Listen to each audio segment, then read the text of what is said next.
ကဘာကြီးကိုချိန်ထောက်လာအောင်မဲ့အန်နီညိုအနေရဲ့မင်္ဂလာပါကဘာကြီးပူလေလာမှုနဲ့အတူအားလုံးရင်ဆိုင်ရတော့မဲ့ပုံမပြင်းထန်တဲ့ရာသီဥတုတတိပေးချက်တစ်ခုကိုတင်ဆက်ပေးကြပါမယ်လက်တလုံးမှာပဲကုလသမဂ္ဂ UN ကနေအန်နီညိုရာသီဥတုဖြစ်စေကြောင်းဖြစ်ပေါ်လာနိုင်တဲ့အလွန်ပြင်းထန်တဲ့တဘာဝဘေးအန္တရာယ်တွေအတွက်ကမ္ဘာနိုင်ငံတွေအနေနဲ့ကြိုတင်ပြင်ဆင်မှုတွေအရေးပေါ်လှုံ့ဆော်ထားကြဖို့တတိပေးချက်ထုတ်ပြန်လိုက်ပါတယ်ကုလသမဂ္ဂရဲ့မိုးလေဝသပညာရှင်တွေရဲ့အဆိုအရအခုဖြစ်ပေါ်လာမဲ့အန်နီညိုအရှိန်ကြောင့်ကမ္ဘာဒေသအသီးသီးမှာရာသီဥတုလွန်ကဲမှုတွေကိုတိတိတတ်တာခံစားရတော့မှာပါဒီအရှိန်ကြောင့်ဘာတွေဖြစ်လာနိုင်လဲဆိုရင်အလွန်အမင်းမိုးခေါင်ရေရှားခြင်းအာရှနဲ့အာဖရိကဒေသတချို့မှာစိုက်ပျိုးရေနဲ့တောက်သုံးရေပြက်လက်ပြီးမြေစီလာတွေအကွဲပျက်စီးတဲ့အထိအပူဒဏ်ပြင်းထန်နိုင်ခြင်းတောမီလောင်ကျွမ်းခြင်း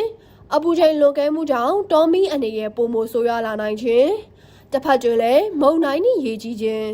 ဒေသတချို့မှာတော့ပုံမှန်ထက်ပြင်းထန်တဲ့မိုးရွာသွန်းမှုတွေနဲ့အတူရေကြီးရေရှမ်းမှုတွေကမောက်ကမဖြစ်ပွားနိုင်ခြင်းတို့ပဲဖြစ်ပါတယ်